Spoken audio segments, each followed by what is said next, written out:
Ya. Assalamualaikum warahmatullahi wabarakatuh. Halo semuanya, selamat siang rekan-rekan penonton YouTube yang kami hormati. Pertama-tama yang kami hormati dosen pengajar mata kuliah permodelan keuangan dan simulasi bisnis, Ibu Dr. Tita Nurvita, SEMM. Perkenalkan, kami dari Program Studi Akuntansi Fakultas Ekonomi dan Bisnis, Institut Bisnis Nusantara Angkatan 2023. Hari ini kami bertiga, saya Rosariani bersama rekan saya, ada Saya Rizka Azrilia Ramadhani. dan rekan saya satu lagi bernama Saya Gracia Ivona. akan mempresentasikan proposal rencana bisnis kami yang berjudul Trisel Recycling. Yang dimana Trisel Recycling ini merupakan daur ulang baterai lithium dari laptop dan power bank. Selanjutnya, baik tanpa membuang waktu, mari kita masuk ke agenda pertama, yaitu ada ringkasan eksekutif. Next. Nah, di ringkasan eksekutif ini membahas tentang gambaran bisnis Trisel Recycling. Jadi Trisel Recycling ini lahir sebagai solusi yang konkret atas dua isu krusial di Indonesia pada saat ini. Yang pertama itu menumpuknya limbah elektronik atau e-waste yang belum tertangani secara sistematis. Kedua, tingginya permintaan global akan material berharga untuk menyokong era kendaraan listrik dan energi terbarukan. Trisel bergerak di bidang pengumpulan, rekondisi, serta pemrosesan baterai lithium bekas dari laptop dan powerbank untuk mengekstra kembali logam berharga seperti lithium, kolbat, nikel, dan mangan. Dengan pendekatan ekonomi sirkular, kami mengubah limbah berbahaya ini menjadi komoditas bernilai jual yang tinggi. Next. Ada visi misi. Visi besar kami adalah menjadikan perusahaan pengelola limbah baterai terpercaya di wilayah Jabodetabek yang mendorong ekonomi sirkular dan masa depan elektronik yang berkelanjutan. Untuk mewujudkan visi tersebut, kami memformulasikan 4 misi utama. Yang pertama, mengumpulkan dan memproses baterai bekas dengan aman dan penuh dan patuh terhadap regulasi lingkungan. Yang kedua, mengekstraksi dan mengubah limbah tersebut menjadi bahan baku bernilai jual yang tinggi. Yang ketiga, mengedukasi masyarakat mengenai bahaya limbah B3 dan pentingnya daur ulang. Dan yang terakhir, menciptakan lapangan kerja hijau dan green jobs bagi komunitas lokal. Next. Apa sih kita harus milih Trisel Recycling? Yang pertama, Trisel Recycling ini solusi legal dan aman untuk limbah B3. Trisel Recycling ini menawarkan solusi pengelolaan limbah B3 yang terpercaya melalui layanan daur ulang yang bersertifikasi, ramah lingkungan, dan sesuai dengan standar regulasi nasional maupun internasional. Yang kedua, pemulihan logam bernilai tinggi. Jadi baterai yang mengandung lithium, kolbat, dan nikel dapat dijual kembali ke industri manufaktur dan dapat menghasilkan pendapatan dari dua sisi, yaitu dari jasa pengelolaannya dan penjualan materialnya. Yang ketiga, dampak lingkungan yang menjadi terukur. Jadi setiap kilogram baterai yang diproses dapat mencegah pencemaran tanah dan air. Dampak ini juga dapat dijadikan laporan ESG yang menarik bagi mitra korporat. Selanjutnya ada keunggulan kompetitif, yang dimana Trisel Recycling ini memiliki keunggulan sebagai pelopor dalam industri baterai lithium konsumen di Indonesia. Jadi Trisel Recycling ini menghasilkan beberapa solusi melalui, pertama, kita akan mengadakan sistem pengumpulan baterai yang terorganisir melalui penyediaan Dropbox, layanan penjemputan, dan kerjasama dengan sektor korporasi. Yang kedua, proses rekondisi baterai berkapasitas rendah hingga menengah yang memungkinkan produk untuk dimanfaatkan dan dipasarkan kembali. Yang ketiga, pengolahan material bernilai melalui kerjasama dengan mitra smelter dan refinery terpercaya. Dan yang terakhir, penyediaan laporan yang berdampak lingkungan sebagai bentuk dukungan perusahaan terhadap implementasi standar ESG, Environmental, Social, and Governance bagi perusahaan klien. Selanjutnya ada deskripsi bisnis. Di sini ada latar belakang dan peluang bisnis. Jadi baterai litium termasuk limbah B3 itu mayoritas baterai bekas masih berakhir di TPA bersama sampah rumah tangga biasa. Padahal jutaan unit elektronik dan power bank dibuang tiap tahun di Jabodetabek tanpa ada pemain skala kecil hingga menengah yang menangani secara formal dan bersertifikat. Di sini terdapat peluang bisnis yang dimana dua-duanya itu dapat menjadikan sumber pendapatan. Yang pertama itu pendapatan atas jasa pengelolaan limbah B3. Jadi pendapatan ini berbayar dari korporat dan instansi untuk pengolahan limbah B3 sekaligus bersertifikat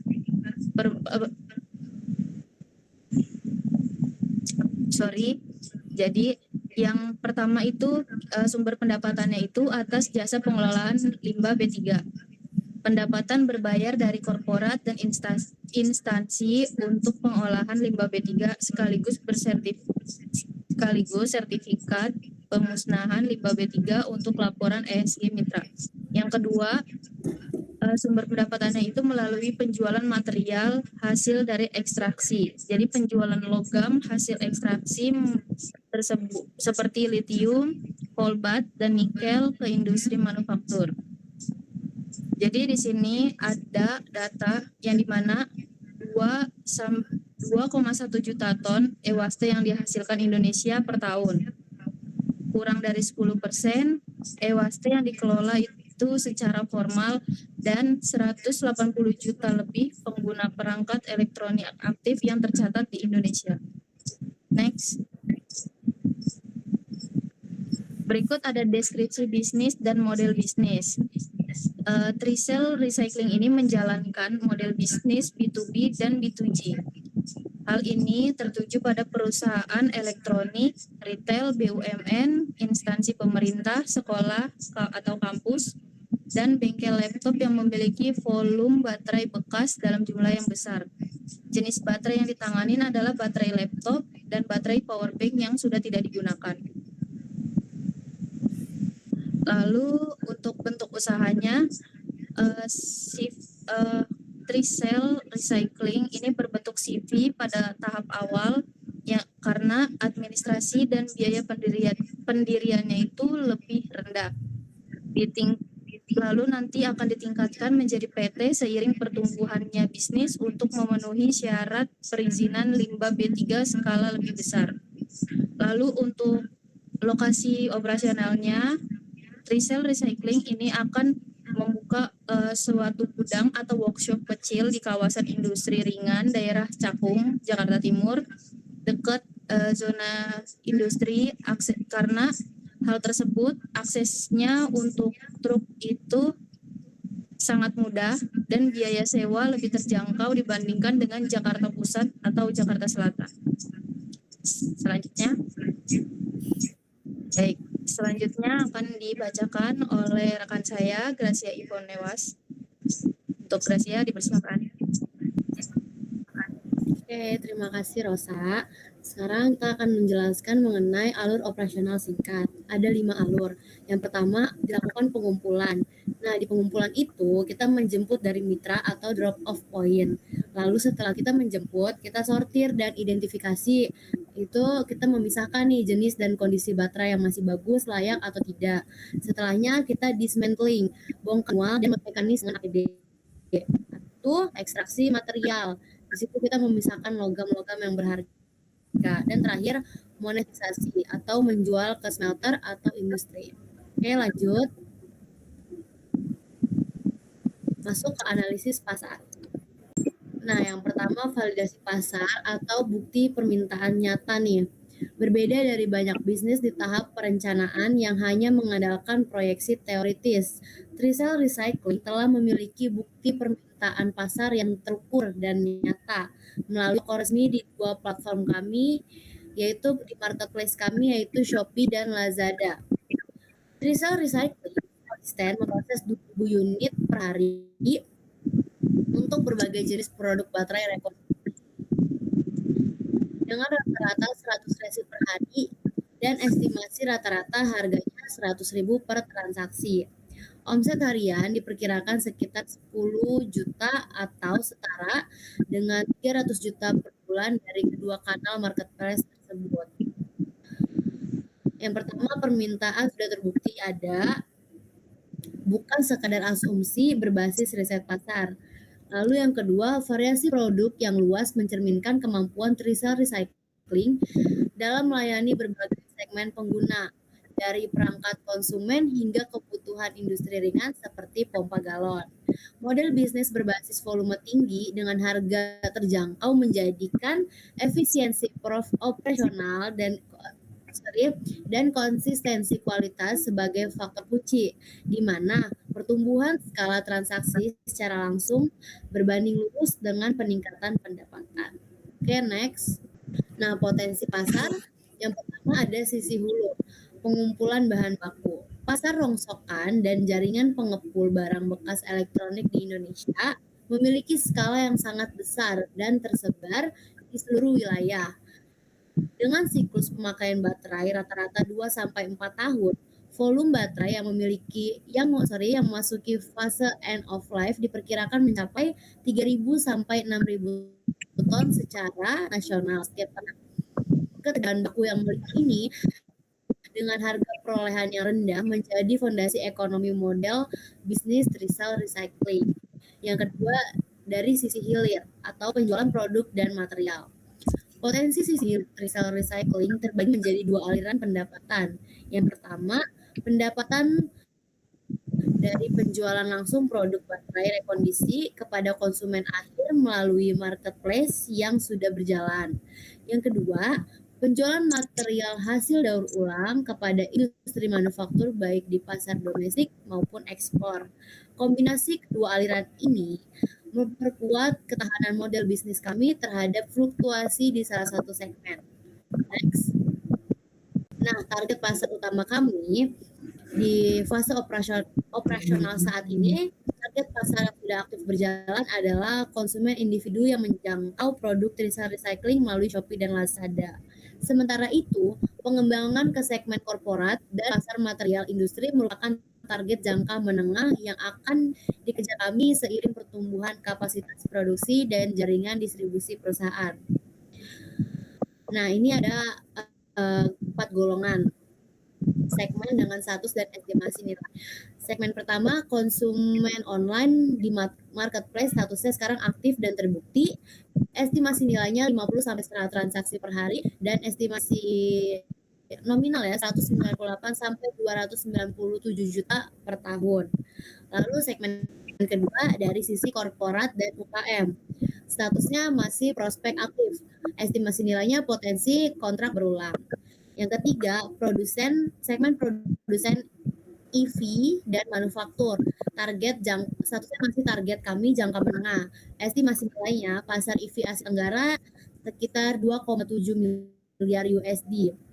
Dan segmen terakhir, trader komoditas logam. Statusnya target jangka menengah. Estimasi nilainya pasar global. Oke, next. Dan analisa kompetitor kami. Industri daur ulang baterai litium di Indonesia masih dalam tahap sangat awal, sehingga persaingan formal relatif terbatas. Namun demikian, Trisel Recycling perlu memetakan pemain yang ada di dalam ekosistem ini. Ada 3 pemain yang kami golongkan. Pertama, penjual baterai rekondisi di marketplace. Profilnya individu atau usaha kecil yang juga menjual baterai rekondisi di Shopee dan Lazada. Kelemahannya tidak memiliki proses rekondisi terstandarisasi, kualitas tidak konsisten, dan skala terbatas. Yang kedua, pemain sektor informal atau pengepul. Profilnya jaringannya luas, biaya operasionalnya sangat rendah, sudah memiliki basis pemasok. Kelemahan dia tidak memiliki proses pengelolaan formal, kualitas materialnya tidak terjamin. Yang terakhir, pemain dalam pengelola limbah B3 umum, misalkan PT Wastek. Profilnya sudah memiliki izin resmi dan infrastruktur pengolahan limbah B3. Kelemahan dia tidak spesialisasi baterai litium, fokus pada limbah industri besar. Oke, yang ke B, itu kan tadi kompetitor langsung kami. Kalau kompetitor tidak langsung kami di tingkat global terdapat pemain besar seperti Umicore di Belgia, Recycle di Kanada, dan Ritwood Materials di Amerika Serikat yang telah mengembangkan teknologi daur ulang baterai litium secara canggih menjadi tolak ukur standar industri untuk pengembangan kapabilitas tricycle recycling ke depan. Next. Nah, keunggulan kompetitif tricycle recycling ada 4 keunggulan. Yang pertama, fokus pada baterai litium dari laptop dan power bank memungkinkan pengembangan keahlian teknis rekondisi yang lebih mendalam dibanding penjual baterai rekondisi lain di marketplace yang umumnya tidak memiliki proses terstandarisasi. Keunggulan kedua, dengan 10 varian produk yang tersedia, tricycle recycling mampu melayani kebutuhan konsumen yang lebih beragam dibandingkan kompetitor yang hanya menjual 1 atau 2 jenis baterai. Dan yang ketiga, keunggulan kami, model penggandaan bahan baku dari pasar rongsokan dan pengepul memungkinkan struktur biaya yang sangat-sangat kompetitif. Dan keunggulan yang terakhir, dengan mengelola seluruh proses dan pengadaan bahan baku hingga penjualan produk, tricycle recycling dapat menjaga konsistensi kualitas sekaligus memaksimalkan margin di setiap tahap. Oke, next. Nah, analisis SWOT. Pertama, strength. Ada 3 strengths, yaitu pertama, pengadaan dari pasar rongsokan dan pengepul memberikan struktur biaya yang sangat kompetitif sebagai fondasi kami. Dan yang kedua, tidak adanya pemain dominan di segmen daur ulang baterai litium laptop atau powerbank membuka ruang ekspansi yang besar. Dan yang ketiga, transaksi aktif di Shopee dan Lazada membuktikan adanya permintaan nyata sejak tahap awal operasional. Lalu opportunities. Ada 3 opportunities juga. Yang pertama, ekosistem belanja online yang terus berkembang memperluas basis konsumen potensial bagi produk baterai rekondisi tricycle recycling. Yang kedua, target pemerintah untuk mendorong ekosistem EV nasional akan meningkatkan permintaan material baterai dalam jangka menengah. Dan yang ketiga, permintaan tinggi dari negara-negara Asia Timur terhadap material baterai daur ulang membuka peluang pasar hilir yang signifikan. Dan weakness-nya, yang pertama, volume transaksi saat ini masih berada pada tahap awal dan membutuhkan pertumbuhan signifikan untuk mencapai skala yang ekonomis. Yang kedua, pasokan dari pasar rongsokan dan pengepul bersifat tidak terorganisir dan dapat berfluktuasi. Yang ketiga, model bisnis ini sangat bergantung pada efisiensi operasional dan pertumbuhan volume untuk menghasilkan pendapatan yang signifikan. Dan analisis terakhir yaitu analisis trade. Yang pertama, banyaknya penjual baterai rekondisi lain di Shopee dan Lazada. Yang kedua, pasokan dari pasar rongsokan tidak selalu stabil dan dapat dipengaruhi oleh musim, kondisi ekonomi, maupun persaingan sesama pembeli bahan baku. Dan yang terakhir, pergeseran ke teknologi baterai generasi baru berpotensi mengubah komposisi material yang bernilai ekonomis. Next. Nah, strategi pemasaran kami untuk memasarkan produk kami, pertama ada pendekatan strategis, yaitu tricycle recycling mengadopsi strategi pemasaran 2 sisi atau two-side market strategy yang secara simultan membangun pasokan bahan baku dari sisi hulu dan permintaan produk dari sisi hilir. Pada tahap operasional saat ini, fokus utama diarahkan pada penguatan kanal marketplace sebagai mesin pendapatan utama, sambil secara tahap membangun fondasi untuk secara bertahap membangun fondasi untuk pengembangan bisnis material daur ulang di jangka menengah. Oke, lanjut strategi produk dan layanan.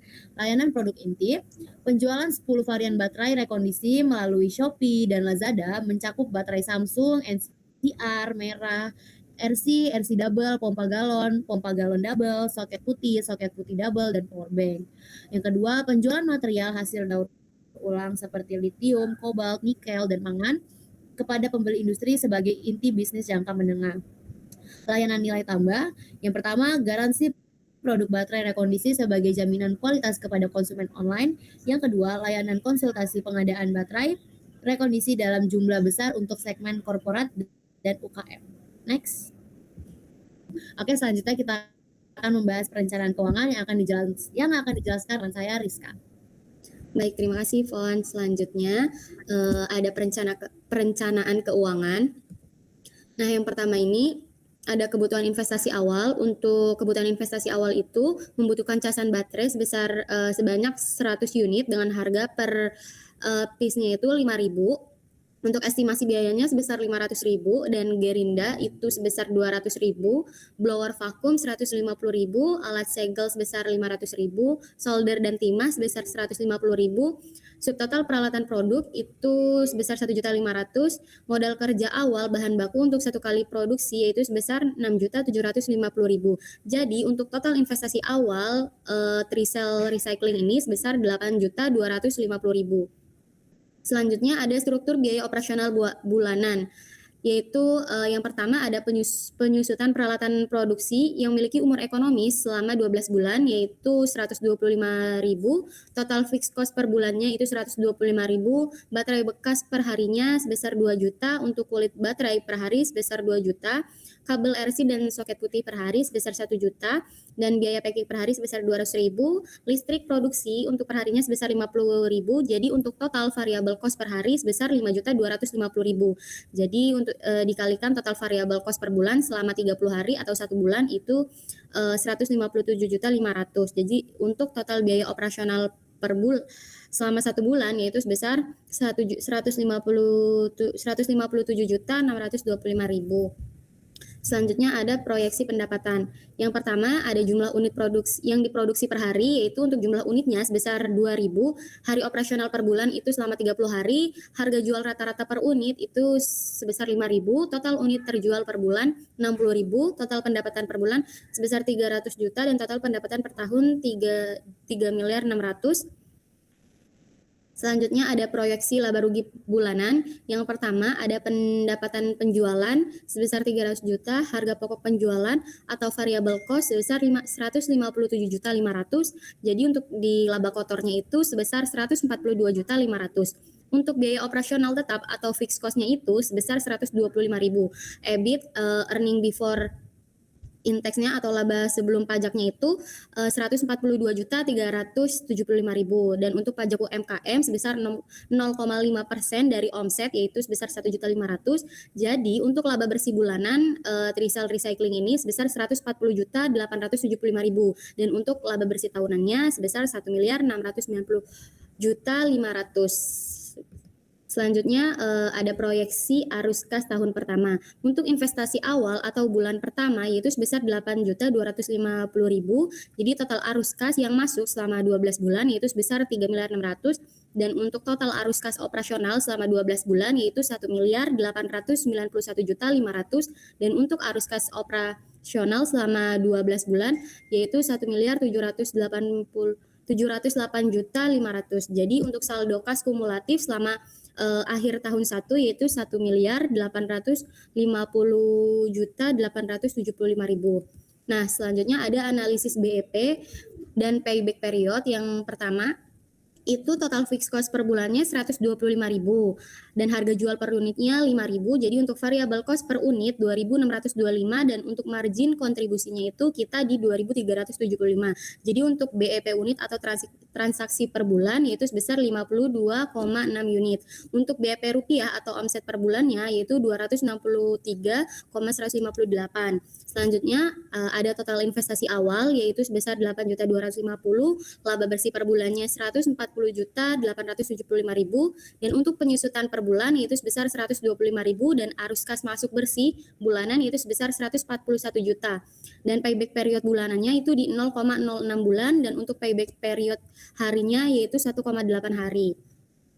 Selanjutnya ini ada berbagai macam foto produk dari Trisel Recycling, yaitu ada di sini ada baterai merah dan ada baterai pompa galon dan ada baterai double socket, dan ini ada baterai Sony juga dan ada baterai timbul.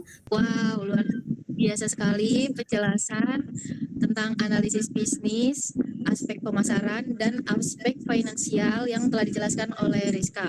Jadi sebagai kesimpulan, Trisel Recycling ini hadir bukan hanya sekedar sebagai entitas pencari keuntungan belaka, Nah, Trisel ini dibuat untuk melakukan perwujudan nyata inovasi bisnis, permodelan keuangan presisi, dan kepedulian terhadap lingkungan yang berjalan melalui ekonomi sirkular. Jadi sebelum ditutup, Trisel Recycling ini memiliki jargon. Jargonnya tuh gini, mari kita dukung masa depan hijau bersama Trisel. Yuk, bisa yuk kita bertiga. Mari Mari kita Kita dukung dukung masa masa depan depan hijau bersama Trisel Recycling.